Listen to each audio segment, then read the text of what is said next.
What is the best healer?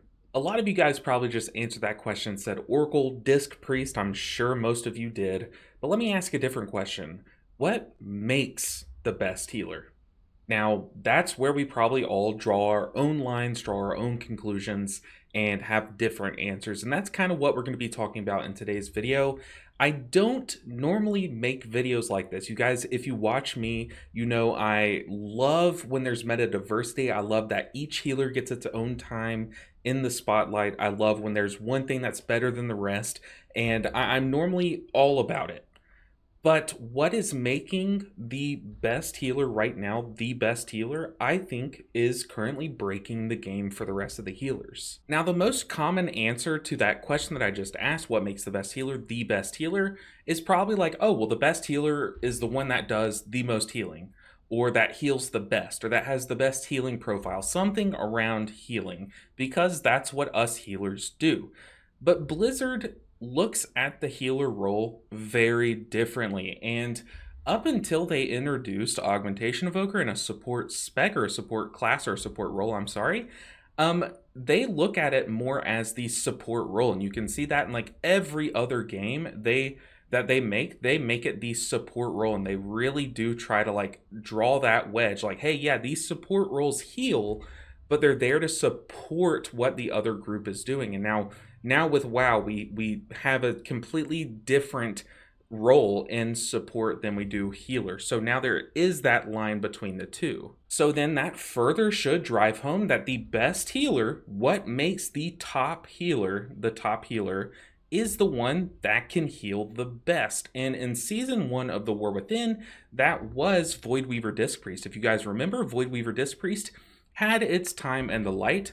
Very awesome. They came into season 1 getting a lot of hype around Voidweaver as well. There was a little bit of hype starting to pick up around Oracle through the PTR cycle, but it wasn't like that insane. It wasn't like, oh, this is going to be the clear winner of the tier. But in season 1 in Mythic Plus, Disc Priest dominated because they did the most healing and they had the best healing profile. They had on-demand burst healing, on-demand ramp healing, on-demand sustained healing at almost any given moment, given that they could scale their haste high enough to get their void bender back or their mind bender back enough. So that was ticking the box of being the best healer by being the best healer.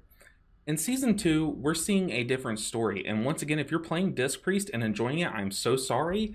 I'm not trying to like throw shade or not trying to draw the magnifying glass toward you. I'm just calling it how I see it as someone who plays something else, who is getting actively shunned by the rest of the community because I'm not playing the same thing as you. So please just see it from my perspective. In fact, I'm going to put a Powerword Shield on myself so that none of your, critique actually gets to my actual health bar. Because Powerword Shield, actual preventing damage from hitting the party, is changing the game. If you look at all of this, this is the healing of a Mythic Plus dungeon by an Oracle Disc Priest.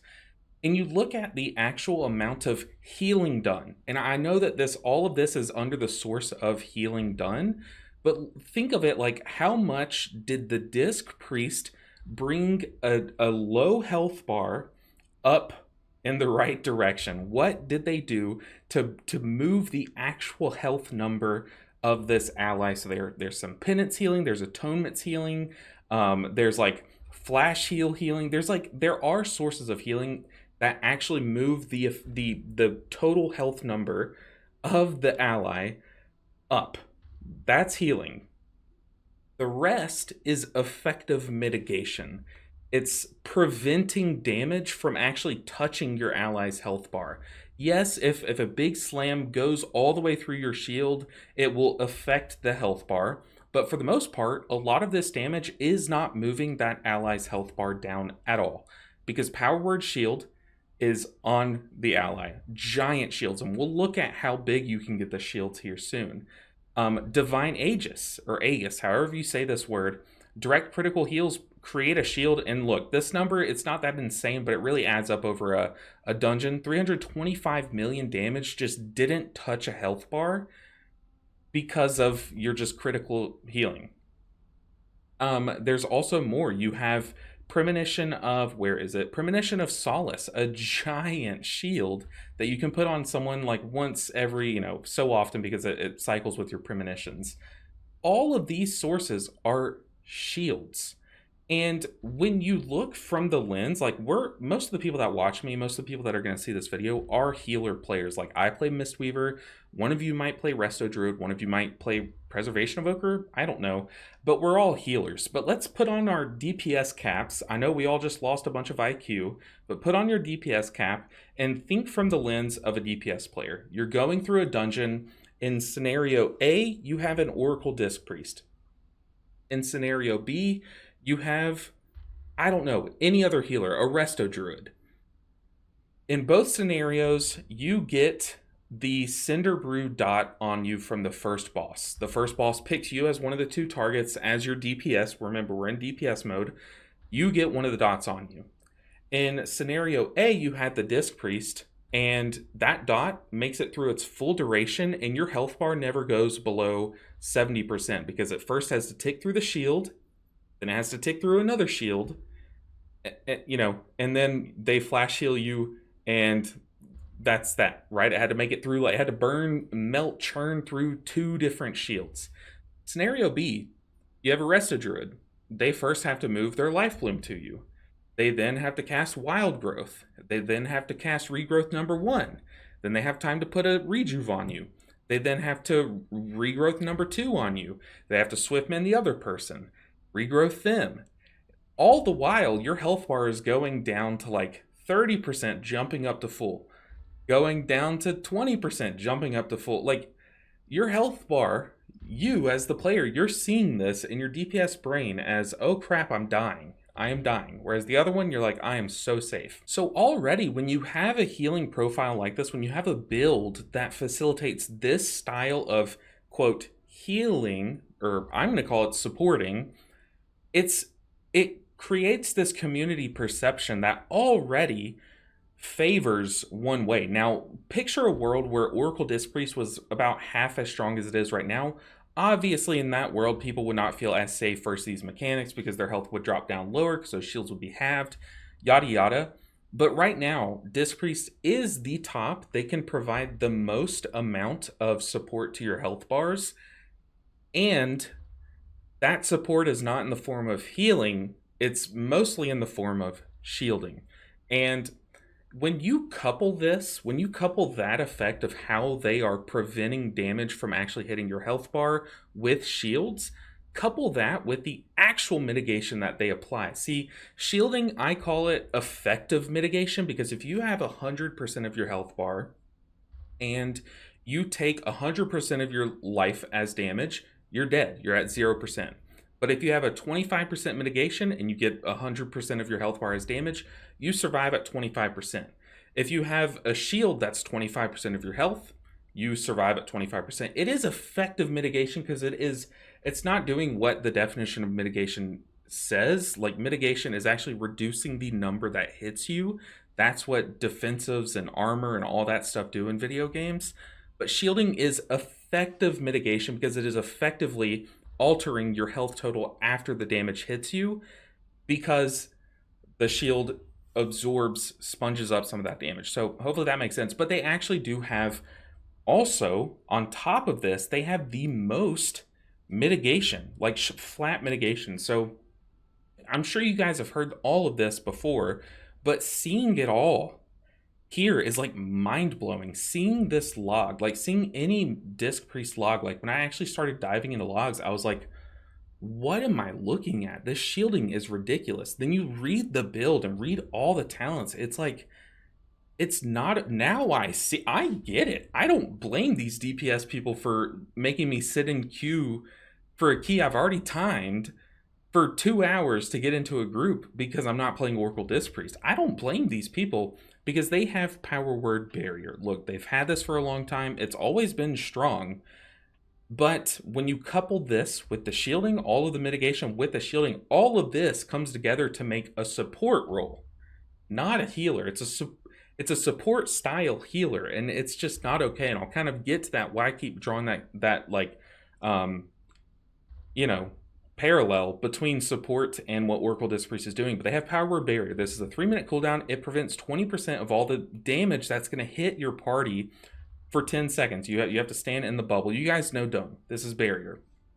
Now, the reason why this is so strong is because mitigation has always been strong. It's always been part of the game. Every spec has a defensive, but these things are really strong in high-end keys, especially organized AoE style things like Barrier, because they scale not off of your character's stats. If you take a level 1 Disc Priest, well, I guess a level 1 Disc Priest can't access this far into the talent tree, but just imagine you take a level 1 Disc Priest and they put down a Barrier, and then you take a level 80 Disc Priest, they put down a Barrier. Both the barriers behave the same. It's the amount of damage that hits the party while they're in the barrier that scales the value of that barrier.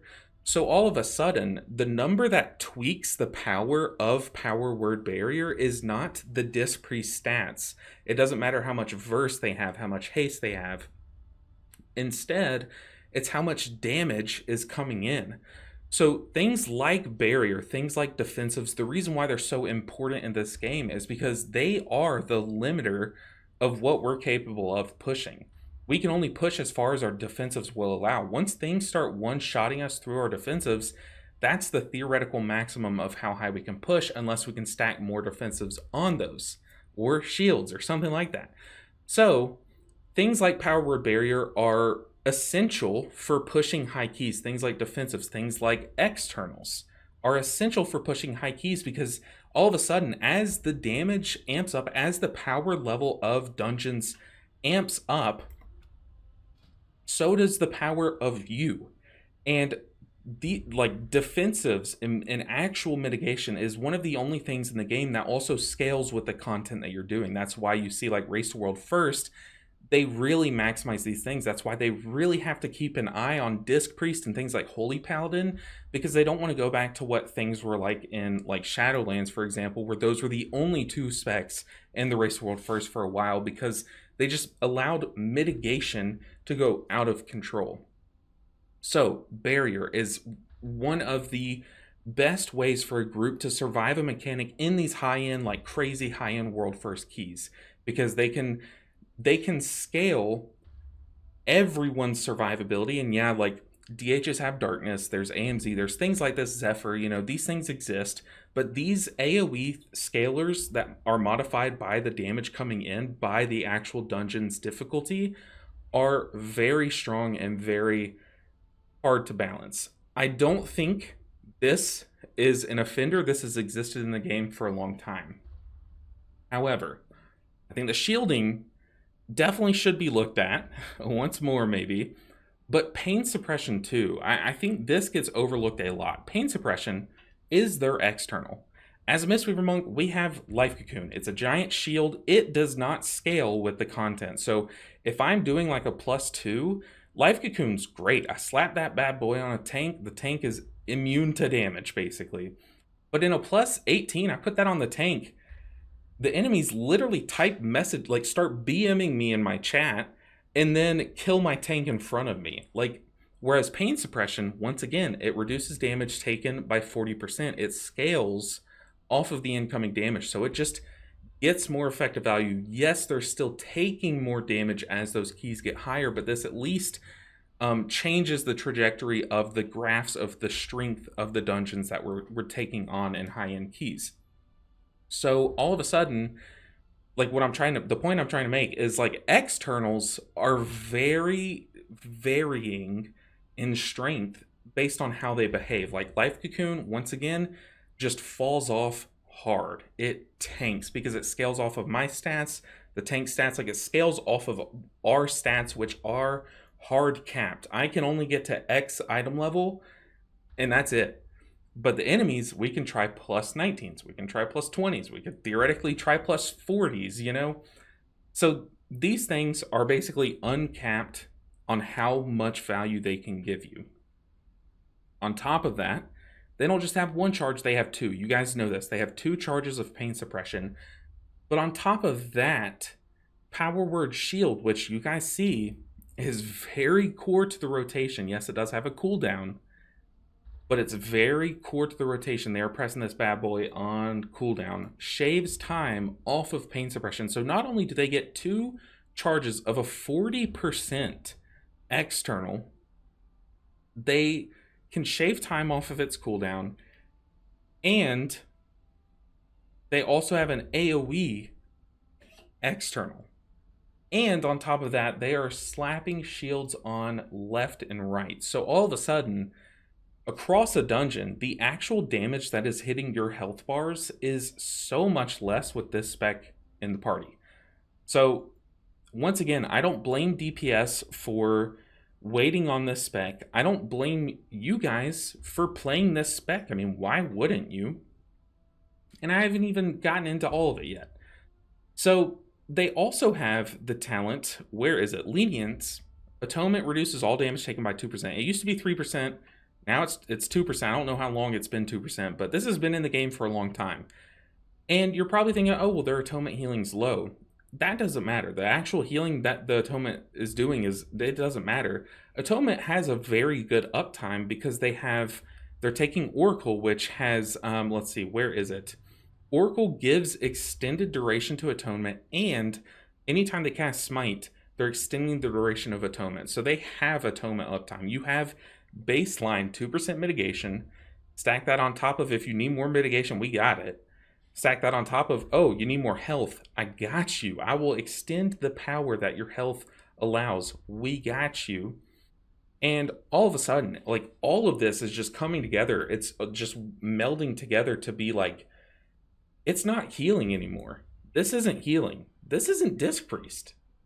I mean, it is, but this is not healing. All of a sudden, it's supporting. Now, why do I say that? Because I'm bringing up the ugly stepchild here. Augmentation Evoker. The biggest offender. We all hate it. We burned it in fire. We nerfed it until it went away. Augmentation Evoker.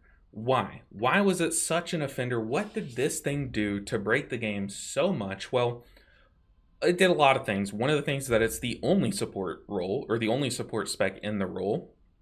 That alone gives it a uniqueness. But it pushed the boundaries so much more than any other spec could in terms of what is possible, because it gave main stat, it gave your allies versatility, it gave your allies shields, it gave your allies survivability. So all of a sudden, as long as you can do enough damage in the time allotted, you can time higher and higher keys because this spec existed. Then it got nerfed because it warped what was possible. It warped the entire game. You needed an Augmentation Evoker back in the day in order to do content. Almost, it trickled down in the top end content. You needed Augmentation Evokers to be able to time those high end keys, or else you just would not survive. If you did a key without an augmentation, you just lacked so much. Your theoretical ceiling was so much lower than if you did have the Augmentation Evoker in its place. Disc Priest is warping the game to be like that. And it's apparent when you look at the dungeon rankings. And we've seen rankings like this in the past. We have, like, the thing that comes to mind is Holy Paladin back in, like, what was it, 11.1.7 or 10.1.7? You guys remember the tier. It was chaos. It was chaos. Everyone was talking about it. There was the Exodia comp. I mean, like, it was chaos, and they bashed it into the ground like they did Augmentation Evoker. And part of its issue, part of the thing causing it, was Augmentation Evoker. But right now, I mean, you can build any comp around a Disc Priest, and that comp looks great because it just has a higher ceiling than these other healers. And yeah, you have players that are fighting the good fight, like Elsmere, Ortimist, like these insanely good players, but they're just getting outshined because this other spec isn't being asked the same questions that the rest of us are being asked. As a Mistweaver, Holy Paladin, Resto Shaman, Resto Druid, Prez Evoker, and Holy Priest, we are being asked the question, can you heal through this mechanic?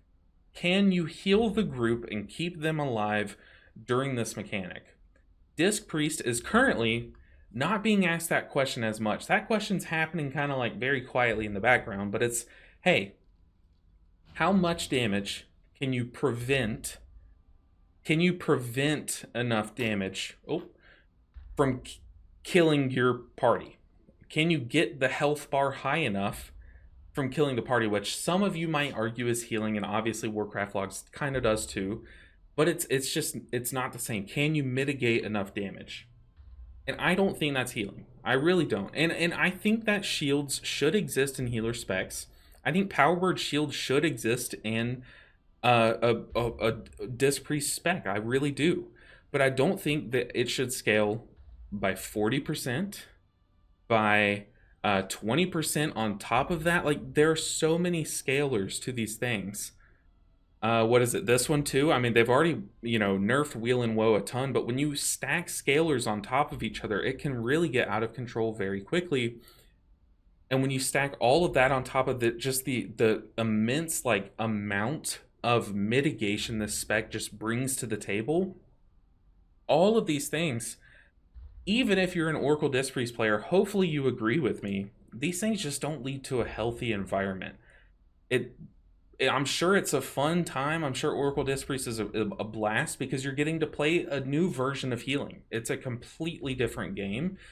And part of the reason why people fall in love with healing is because we're playing a different version of WoW. Instead of trying to kill the boss, before it kills us, we're trying to keep our party alive from the boss's mechanics. So we basically fight the boss in reverse. That's why we like healing. This is fighting dungeons in reverse. It's like we're backing it up, Terry. It's like there's just so much going on here. And I don't know. Like I said, I don't normally make rant videos, so I have no idea how this video is coming out. I really hope that I don't piss anyone off because that's not my goal. I really, truly do not hope that they nerf Oracle Disc Priest. I hope it still remains at the top. But I hope that they shift around the numbers a bit. Make their healing do more. Make their shielding do less. And then, I don't know. And then it's going to be the top healer again, but at least it's the top healer because it's doing the most healing. That's just my take. That's my take on this whole situation. I'm kind of sticking my neck out there for the rest of us. Those of us that did not swap to Disc Priest, I'm sure you guys are tired of queuing up to dungeons and then waiting and then watching them accept a Disc Priest, or they're just waiting on a Disc Priest. It happens way too much. And I think this is part of it. Now watch me get accepted to the first 16 I queue up for. Hopefully I do. Honestly, I don't know. But it's absolutely ridiculous. The way this spec is behaving. I don't think it's an offender that it's behaving well. That's not the issue. I don't think any spec being at the top of the meta is a bad thing. I think that's a great thing for the game. A shifting meta is absolutely good for the game. But when the meta is defined by something that only is achievable by one of the 7 healer specs, I think that is an issue. And that's kind of the point that I'm trying to make. Guys, let me know what you think about this topic down in the comments below. I expect there's going to be some heat coming my way. I really hope there isn't, but you know what? So be it. That's just the nature of these videos. When you put an opinion on the internet, it just comes with backlash, and I'm kind of prepared for it. But guys, thank you so much. Hopefully this did not come off the wrong way. Like I said, don't want anything nerfed, just want things changed. And I think this needs to be changed. But guys, thank you so much for watching this video. If you liked it, hit the like button, and if you disagree with me, let me know why in the comments below. Make sure that you are very kind to each other in the comments, because I've seen some very weird arguments in the past in comment sections, and I want to avoid that. We are all healers. We all play the same game. We have a lot in common. There's no point in, like, calling each other's mamas, DPS players. I don't know. But guys, thank you so much for watching. I'll see you guys in the next one. Make sure you're subscribed for more healer content in the future. Stay tuned for more awesome Mistweaver videos too. I got some cool stuff cooking up for you guys. Also got a 12-hour stream that I'm planning. So stay tuned for all of that and more. I'll see you in the next video. Until then, take care, guys.